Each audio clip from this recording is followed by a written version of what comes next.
In the game of life, one spin changes everything. In betrayal, it's not what happened, it's what people believe happened. In the game of life, one spin sends you forward, another spins you back. But no matter what happens, the winner isn't always the one who played best. It's the one who controls the narrative. Betrayal is a complex dance of truth and perception. When trust is shattered, two battles emerge: the act itself and the story told in its wake. The real power lies not in what transpired, but in who gets to shape the tale that follows. Consider this: a relationship ends, accusations fly, and suddenly, social media becomes a battlefield of competing narratives. Who do people believe? Often, it's not about the facts, but about who tells the most compelling story. This is where the art of narrative control becomes crucial. It's not just about what happened, it's about how you frame it. The one who owns the narrative owns the outcome. They paint themselves as the hero, or perhaps the victim, while casting their opponent as the villain. History is rife with examples of betrayal shaped by storytelling. Take the infamous case of Amber Heard and Johnny Depp. What began as a private matter exploded into a public spectacle, with both sides fighting not just in court, but in the court of public opinion. The outcome wasn't just determined by evidence, but by who could craft the most believable narrative. But it's not just celebrities who face this challenge.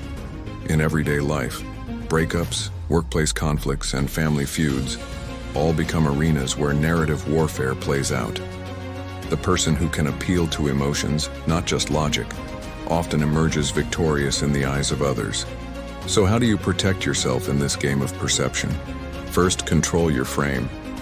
Be aware of how you're presenting yourself and your story. Are you coming across as a victim or a survivor? A wrongdoer or someone who made a mistake? Second, appeal to emotion, not just logic. People remember how you make them feel more than the facts you present. Craft your narrative in a way that resonates on an emotional level. Third, guard your reputation early and fiercely. Once it's stained, it's almost impossible to wash clean. Be proactive in shaping how others see you before a crisis hits. Fourth, use silence strategically. Sometimes not engaging in the narrative battle can be more powerful than fighting every accusation.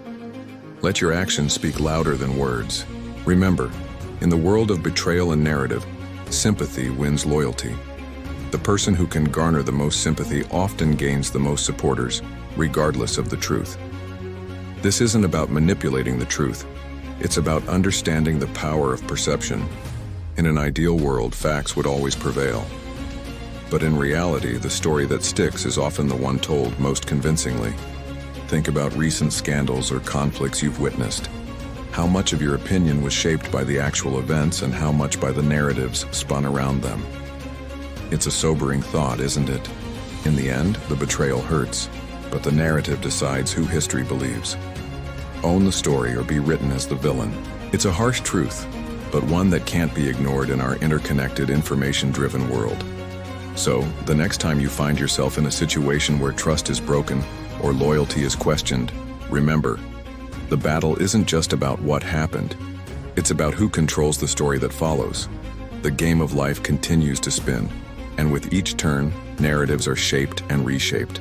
Will you be the one controlling your story? Or will you let others write it for you? What matters more, what really happened, or what people believe?